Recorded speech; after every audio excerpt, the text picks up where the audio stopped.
What's going on, everybody? Hope you're doing well out there. This video today is brought to you from the supreme comfort of my living room couch, wearing a comfy hoodie. But it doesn't really matter how I look, so whatever. Anyways, as you saw by the title of the video, this is really something I want to say about lifesavers and lassos, and why, when we think we're being tossed a lifesaver, really we're getting thrown a lasso. And it's hard for us to tell the difference sometimes because we're in deep waters today. You know, things are just hard, particularly for men, you know, psychologically speaking. Things are just different. You know, people are stressed out, maxed out, and it becomes easier to just see a lasso thrown to us in the water as something to hold on to. But the reality of it is that lasso, or that lifesaver, or that thing you thought was a lifesaver, is really a lasso, and it ain't gonna help you swim back to shore or to a nearby boat. It's just gonna choke you out. It's gonna restrict your movement, and you'll be that millstone, you know, dragging the sinner down to the bottom of the sea, like Jesus said. And so that gets to the crux of what I want to talk about. That lasso is tossed to you by Satan. And a lasso, stepping out of the figurative language here now, is sin. And there's a reason that sin is so enticing. Oftentimes it's the easy way out. It's a distraction. It feels good. Instant gratification at the expense of long-term gain. We all know that. But I think seldom times people stop to reflect about how the thing that makes abstaining from sin so difficult is the fact that it goes all the way back in our bloodline, in our lineage, in our ancestry to Adam. It's so hardwired into our genes and our DNA and our flesh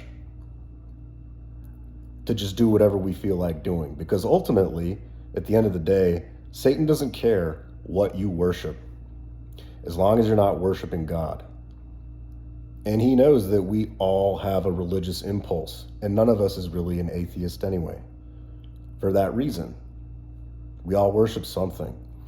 It's just that some people worship worship some things as excuse me. Some people worship some things as idols, making them, covenant breakers. Other people worship God, making them covenant holders, and regardless of what anyone says, everyone's in a covenant with God. The Most High King is either a covenant breaker or a covenant holder. It's just that simple. Some people aren't aware of that when they are covenant breakers, but that's what the Great Commission's for. Let's go out there and talk to people about your faith. Jesus said, if you don't testify of him to your fellow men, he won't testify of you before the Father who sent him. So get to it. But that's a whole different ball of wax. Really, abstaining from sin just sounds terrible, but it's no fun. You're just never going to have a good time. But the fact of the matter is, it's abstaining from sin is the most masculine thing you can do. Better put, crucifying your flesh is the most masculine thing you can do. What do I mean by crucifying your flesh? Well, think about Jesus in the Garden of Gethsemane. In the short time period leading up to his crucifixion and resurrection, bleeding out of every pore, in his body, knowing that he was going to have to pay the price for every sin that would be committed, was being committed, and had ever been committed. But he was the one who had to carry that burden because he was the only man who never sinned, and the price of entrance to heaven is perfection. But we don't get that ourselves because we think that the lifesavers tossed to us are lifesavers, but they're really lassos. We're tricked into sin. And so don't look at following Jesus as a weak man's way. I don't care who you are or what you've done. Being a Christian is brutally hard work, but it's brutally rewarding work. The things into which we put the most effort yield us the most value. That's what makes true belief rare. And people who do the lukewarm thing when they're not really about, it's just part of their image, like, oh yeah, I'll just go to church, make it look like I'm a good person. Then they say, oh, I just don't believe. And it's like, well, of course you don't believe. You're not crucifying your flesh. It's just an act.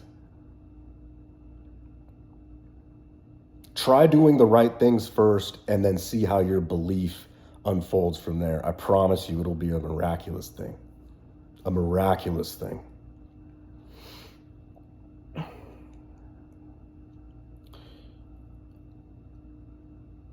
Ultimately, it's about discipline. So I'll ask you, to whom or to what are you discipling yourself? Your flesh? Just doing whatever you want? And if you are doing that, tell me in the comments how happy it makes you. Tell me how much of a man you feel like doing that. If you go there and type it, you're just faking it. Nobody does these things, these sins that men fall into: addiction, pornography, infidelity, lying, deceit, cheating, stealing. Nobody feels good about doing those things because we're all born with a God-given conscience.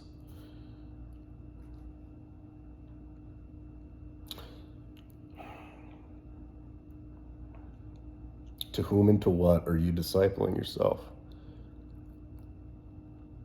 The manliest thing you can do is what Jesus did.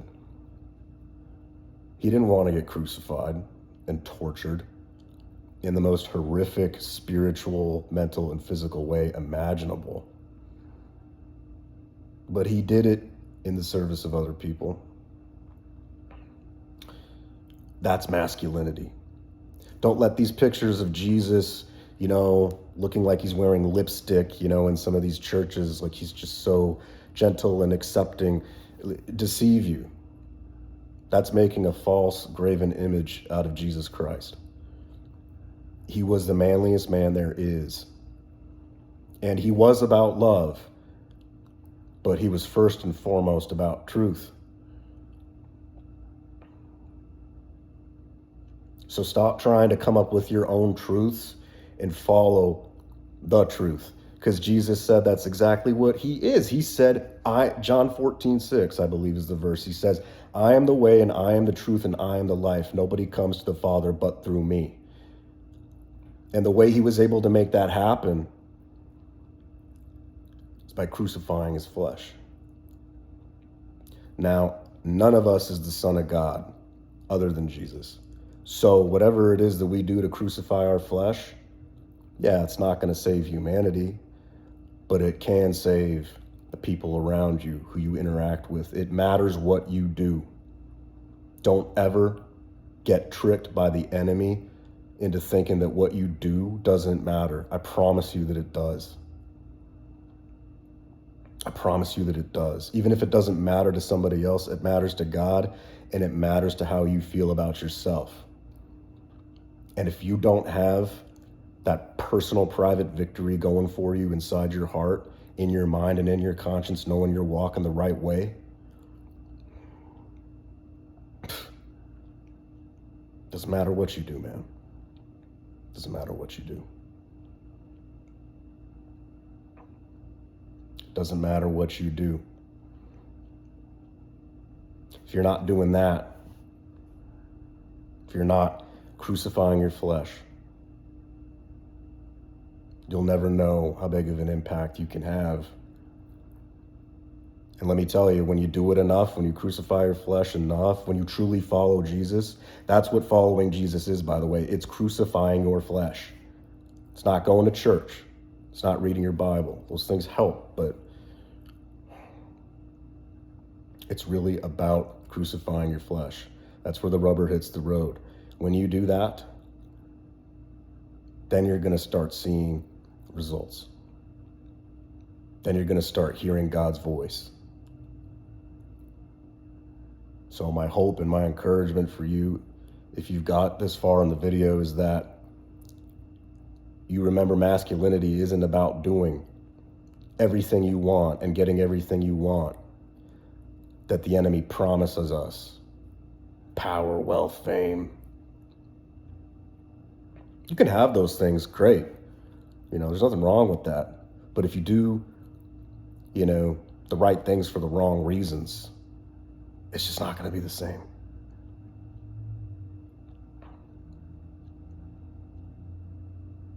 So when somebody tosses you, that somebody being Satan, tosses you what looks like a lifesaver, remember to crucify your flesh. And remember that it's just a lasso. Keep swimming in the other direction, because great works are done in deep waters. All right, gentlemen, that's about all I have for today. Peace.